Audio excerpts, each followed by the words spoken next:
Well, in this section, we are going to layer the Manchester United logo. As before, we separate the parts that we want to have a different layer one by one. First of all, we want to separate these two parts, ball, then Manchester text, the line around it, this character in the middle, and this ship above. Step by step, we make each one a separate layer. Alright, let's get started. You select the magic tool. We want to put this ball-shaped part in one layer. We hold the shift key, select all the parts,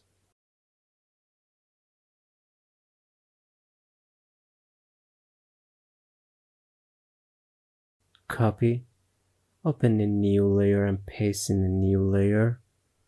As you can see, the area around this logo has been selected as an addition, and we use the eraser tool to clear all of this area so that we only have the same ball in this layer.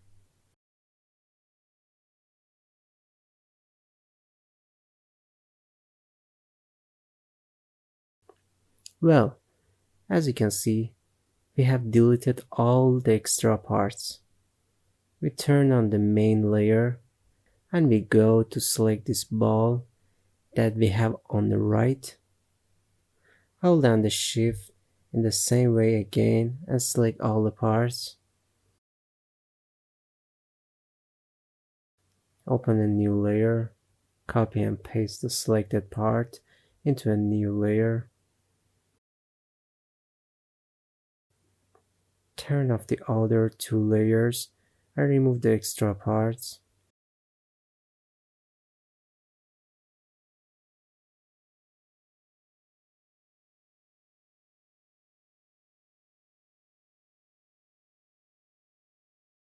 Well, we open the main layer again and go to select the other parts that we want to be in a separate layer.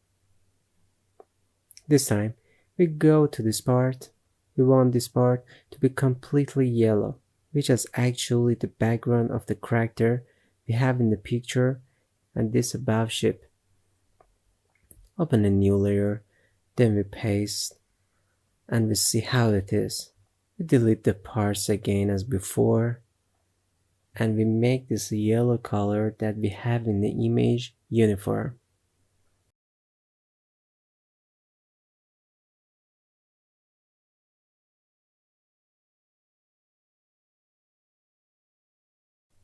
Well, as you can see, we deleted all the extra parts. Now select the bucket tool, change the color to the same yellow color as it is, and here make the empty parts yellow with the bucket tool. Turn the main layer on again. This time we select the middle character, copy it and paste it in the new layer.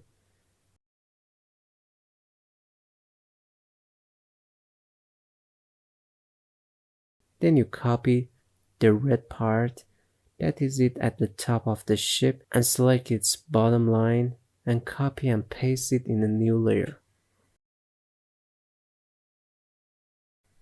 Then we select the lower red part, how we want to be in the layer. Just be careful when we select, the main layer must be selected. Well, we selected this part, copy and create a new layer. We paste it in a new layer. We go to the logo layer again. This time, we want the lower yellow part to be in the one layer, and of course the black border around it. Select the black border, select the yellow part, copy it, create a new layer, and paste it in a new layer. If we turn off the rest of the layers now, we will see how the layer is selected. First of all, we use the bucket tool to turn the interior, which is yellow, into yellow completely. Using the eraser tool, we completely remove the extra parts.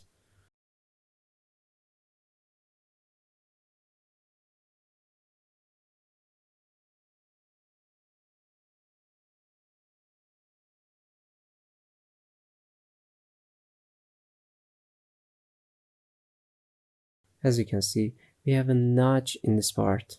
So, using pen, we draw a path selection that it is along this black border.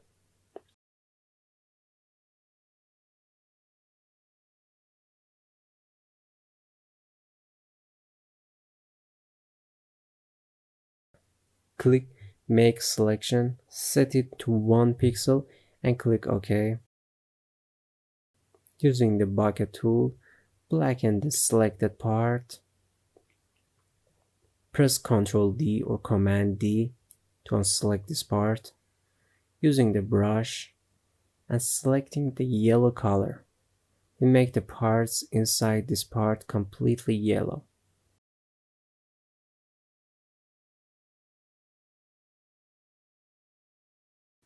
Well, we turn the main layer on to see what parts are left and start selecting the rest. Select the top red part, copy it, open a new layer and paste it in the new layer. Now we want to layer the yellow part behind it and the black border around it. Select the yellow part, hold down the shift, select the black border and copy, Ctrl C or Command C Mac, open a new layer and paste it, Ctrl V or Command V, turn off the rest of the layers and see how it turns out. Select the bucket tool, turn the inside the yellow, and use the eraser tool to delete the parts that are black and do not need.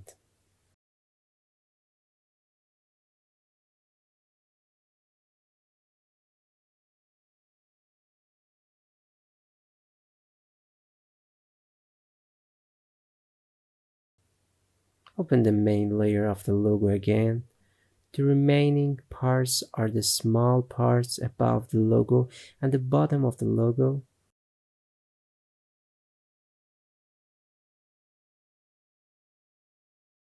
Select the yellow part again as before and copy the black border as well.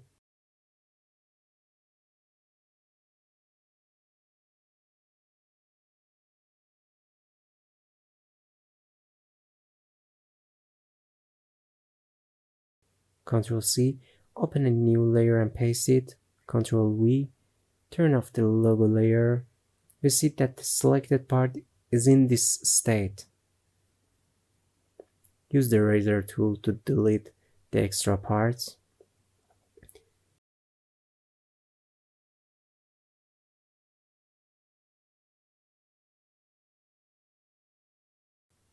If you see there is a protrusion or indentation somewhere, usually because it's layered, when they are placed together, these protrusions are not obvious.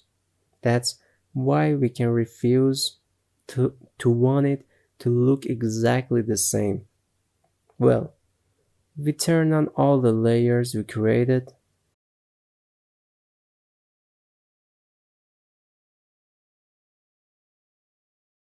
We also make the order of the layers so that one layer isn't mistakenly displayed behind the other layer and all the layers are displayed correctly.